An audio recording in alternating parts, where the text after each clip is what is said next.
ബഹിരാകാശ രംഗത്ത് ഇന്ത്യയുടെ വളർച്ച അത്ഭുതപൂർവമായാണ് മുന്നോട്ട് പോകുന്നത്. അതിനിടയിലാണ് പുതിയ വാർത്തകൾ വരുന്നത്. ചൊവ്വയുമായി ബന്ധപ്പെട്ട് ഇന്ത്യ വരുന്ന വർഷങ്ങളിൽ തന്നെ കോളനി നിർമ്മിക്കാനുള്ള തയ്യാറെടുപ്പിലാണ്. അവിടെ ജനങ്ങളെ എത്തിക്കാൻ അതിവേഗം കഴിയുമോ ഇന്ത്യക്ക്? അല്ല, ഇതൊരു പ്ലാൻ തന്നെയായിരുന്നു. ബഹിരാകാശം എന്ന് പറഞ്ഞ് ഈ ഭൂമിയിലെ അവസ്ഥ ഇപ്പോൾ ജീവിക്കാൻ കൊള്ളാത്ത അവസ്ഥയിലേക്ക് പോവുകയാണ്, കാലാവസ്ഥാ വ്യതിയാനം. അപ്പോൾ അതിനുവേണ്ടിയാണ് നമ്മൾ പാരീസ് ഉച്ചകോടിയൊക്കെ തുടങ്ങിയത്. ട്രംപിനെ പോലുള്ള ഭരണാധികാരികൾ അതിൽ നിന്ന് പിന്മാറുകയാണ്. ഒരു കാലാവസ്ഥാ വ്യതിയാനമില്ല, ഇഷ്ടം പോലെ നിങ്ങൾ ടോക്സിക്സ് അന്തരീക്ഷത്തിലേക്ക് വിടുക, ഫോസിൽ ഫ്യൂവൽസ് അതായത് പെട്രോൾ ധാരാളമായിട്ട് ഉപയോഗിച്ചുകൊള്ളുക എന്നൊക്കെയുള്ളതാണ് അദ്ദേഹത്തിൻ്റെ നയം. കാര്യങ്ങളെപ്പറ്റി ഒരു പിടിപാടില്ലാതെ, പ്രകൃതിയോടൊരു സ്നേഹവും ഇല്ലാതെ, പ്രകൃതിയെ ഇങ്ങനെ ചൂഷണം ചെയ്യുന്നതിൻ്റെ സ്ഥിതിവിശേഷമാണ് ഇപ്പോൾ അമേരിക്ക അനുഭവിച്ചുകൊണ്ടിരിക്കുക. അതിവൃഷ്ടി, അനാവൃഷ്ടി, ചൂടുകൂട്, ഇതെല്ലാം ബ്രിട്ടൻ, യൂറോപ്പ് മുഴുവൻ പ്രദേശങ്ങളിൽ ഇത് ബാധകമായിട്ട് വരും. നമ്മുടെ കേരളം തന്നെ അറിയാം, വയനാട് യാത്ര ചെയ്യാൻ പറ്റാത്ത ഒരു ദുർഗമ പ്രദേശമായിട്ട് മാറാൻ കാരണം അവിടെ ഉണ്ടായിട്ടുള്ള ഭൂവിനിയോഗത്തിൻ്റെ പ്രശ്നമാണ്. അത് നിങ്ങൾ റിസോർട്ടിനായിട്ട് വിനിയോഗിക്കുന്നുവോ അതോ കാടായിട്ട് തന്നെ ഒഴിച്ചിടുന്നു എന്നുള്ള വലിയൊരു ചോദ്യമുണ്ട്. പ്രകൃതിക്ക് ഇഷ്ടം അത് കാടായിട്ട് തന്നെ സംരക്ഷിക്കാനാണ്, മനുഷ്യനിഷ്ടം ആ കാട് നശിപ്പിച്ചുകൊണ്ട് കൃഷി ചെയ്യാനും റിസോർട്ട് നിർമ്മിക്കാനുമാണ്. അപ്പോൾ പ്രകൃതിക്ക് പ്രകൃതിയുടേതായിട്ടുള്ള വാസനകളും വൈകൃതികളും ഉണ്ടാവും.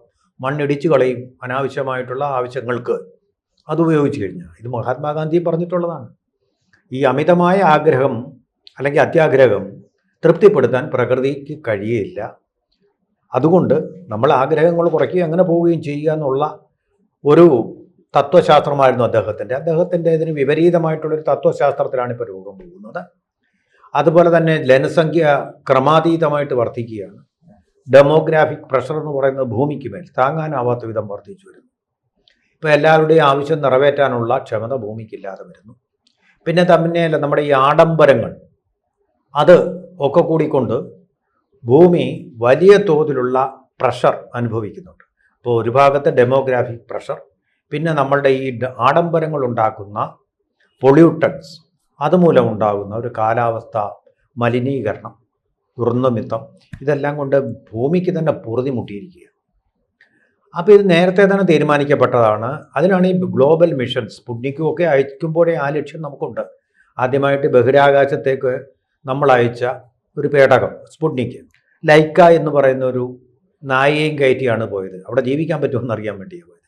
ആ ലൈക്ക സുഖമായിട്ട് ഭൂമിയിൽ വന്നിറങ്ങി. ലൈക്ക LYK, റഷ്യ വിട്ട ഉപഗ്രഹം. പിന്നെയാണ് മനുഷ്യൻ പോയി തുടങ്ങിയത്. ആംസ്ട്രോങ്, നീൽ ആംസ്ട്രോങ്, അങ്ങനെയുള്ള ആൾക്കാർ ഒക്കെ അവിടെ പോയി, ഗഗനചാരികൾ. ഇപ്പോൾ ഇന്ത്യ ഇപ്പോൾ ചന്ദ്രനിലേക്ക് പോകാൻ വേണ്ടി ഗഗൻയാൻ മിഷൻ തുടങ്ങുന്നു. ഇപ്പോൾ ഇന്ത്യയുടെ പ്ലാൻ എന്ന് പറയുന്നത്, ഇപ്പോൾ ചൊവ്വ ആരുടെയും സ്വന്തമല്ല, ഭൂമി പലരുടേത് വാങ്ങിക്കഴിഞ്ഞിരിക്കുന്നു. അതിൻ്റെ അഹങ്കാരം കൊണ്ടാണല്ലോ ഈ പ്രതികാര ചുങ്കമൊക്കെ ഈടാക്കുന്നത്. ചൊവ്വ ഇപ്പോൾ ആർക്കും സ്വന്തമെന്ന് പറയാൻ പറ്റാത്ത ഒരു എൽ ഡൊറാഡോ ആണ്. അവിടുത്തെ മണ്ണിൽ ധാരാളമായിട്ട് മിനറൽസ് ഉണ്ടെന്ന് ചില പഠനങ്ങളിൽ വ്യക്തമായിട്ടുണ്ട്. അപൂർവ ധാതുക്കൾ എന്ന് പറയും. ഈ അപൂർവ ധാതുക്കൾ എന്ന് പറയുന്നതാണ് ഇനി അങ്ങോട്ട് നമ്മുടെ സാമ്പത്തിക വ്യവസ്ഥയുടെ ആണിക്കല്ലും നിധിയും. പണ്ട് പെട്രോളായിരുന്നു, ഫോസിൽ ഫ്യൂവൽ എന്ന് പറയുന്നത്. പെട്രോളുള്ള രാജ്യങ്ങൾ വൻ സാമ്പത്തിക ശക്തികളാണ്. ഇപ്പോൾ അത് മാറുകയാണ്. കാരണം ഫോസിൽ ഫ്യൂവൽ എന്ന് പറയുന്നതിൻ്റെ അളവ് കുറഞ്ഞു ശോഷിച്ച് വരികയാണ്. നമ്മൾ പരമാവധി എക്സ്പ്ലോയിറ്റ് ചെയ്യുന്നതുകൊണ്ട് അധികകാലം നിലനിൽക്കുന്നില്ല. കൺവെൻഷണൽ എനർജികൾ, അതിൽ നിന്ന് നമ്മൾ മാറി പുതിയ എനർജികളിലേക്ക് പോവുകയാണ്. സസ്റ്റൈനബിൾ ആയിട്ടുള്ള എനർജി തരുന്ന, നിതാന്തമായിട്ട് നിലനിൽക്കുന്ന എനർജി. അത്തരത്തിലൊന്നാണ് ഈ ഇലക്ട്രിസിറ്റി ജനറേറ്റ് ചെയ്യുന്ന ബാറ്ററികൾ. ISRO സംബന്ധിച്ച് ഈ നീക്കം എന്തായാലും ഒരു അഭിമാനകരമായിരിക്കുമല്ലോ. അങ്ങനെ എത്തിക്കാൻ കഴിയുകയാണെങ്കിൽ കോളനി എത്തിക്കാൻ കഴിയും. വളരെ കാര്യമായിട്ടുള്ള അതിന് എത്ര വർഷം എടുക്കുമെന്നാണ് വിവരങ്ങൾ? 2047 ഇന്ത്യ വികസിത രാജ്യമാവുമെന്ന് കരുതപ്പെടുന്നു. അതായത് നമ്മുടെ സ്വാതന്ത്ര്യത്തിൻ്റെ 100ാം വാർഷികം. അതിനൊരു പ്ലാനാണ് ഇപ്പോൾ തയ്യാറാക്കിയിരിക്കുന്നത്. ചൊവ്വയിൽ നമ്മുടേതായിട്ടുള്ള ഒരു സ്റ്റേഷൻ, സ്പേസ് സ്റ്റേഷനല്ല, ചൊവ്വ ഗ്രഹത്തിലൊരു സ്റ്റേഷൻ, അവിടെ നമ്മുടെ ഒരു കോളനി ഉണ്ടാവും. നമുക്ക് ഉത്തരധ്രുവത്തിലും ഉണ്ടായിരുന്നല്ലോ അങ്ങനെ ഒരു സ്റ്റേഷൻ ഉണ്ടായിരുന്നു. അവിടെ പരിശോധിക്കാൻ പറ്റും. ഉത്തരധ്രുവം ഇപ്പോൾ ആരുടെയും സ്വന്തമല്ല, ഒരു രാജ്യത്തിൻ്റെ സ്വന്തമല്ല. അപ്പോൾ അവിടെ ഈ മിനറൽസ് കിട്ടുമെന്നൊരു അന്വേഷണം നമ്മൾ നടത്തിയിരുന്നു. പക്ഷേ അങ്ങനെയുള്ളൊരു ധാതു സമ്പത്ത് അവിടെ നമുക്ക് കാണാൻ കഴിഞ്ഞിട്ടില്ല, ഇതുവരെ കാണാൻ കഴിഞ്ഞിട്ടില്ല. പക്ഷെ ചൊവ്വയിൽ ഇതുണ്ടെന്നാണ് പറയുന്നത്. കാരണം അവിടെ ഇതുവരെ ഇൻഹാബിറ്റഡ് അല്ലാത്ത, ആൾതാമസം ഉണ്ടായിരുന്ന ഒരു പ്രദേശമല്ല. അങ്ങനെയുള്ള പ്രദേശങ്ങളിൽ ഇത്തരം അപൂർവ ലോകങ്ങളൊക്കെ കാണുക എന്നുള്ളത് സാധാരണമാണ്. അതുണ്ടാവാനുള്ള സാധ്യതയുണ്ട്. ചന്ദ്രനിലെ പരീക്ഷണങ്ങളിലും അങ്ങനെ നമ്മൾ കണ്ടിട്ടുണ്ട്. പക്ഷേ ചന്ദ്രനിലെ കാലാവസ്ഥ എന്ന് പറയുന്നത് മനുഷ്യവാസ യോഗ്യമല്ല. ചൊവ്വയിലേത് അതിന് യോഗ്യമാണെന്നാണ് കണ്ടെത്തൽ. അതുകൊണ്ടാണ് നമ്മൾ ചൊവ്വ കുറെ കൂടി ദൂരത്തിലുള്ള കുറെ കൂടി അകലെയുള്ള ചൊവ്വ ഗ്രഹത്തിലേക്ക് പര്യവേഷണം നടത്തുന്നത്. ആ പര്യവേഷണം വിജയകരമാവുകയാണെങ്കിൽ അവിടെ തന്നെ താമസിച്ചുകൊണ്ട് അവിടെ തന്നെ മനുഷ്യ ആവാസ വ്യവസ്ഥ ഉണ്ടാക്കാൻ പറ്റും.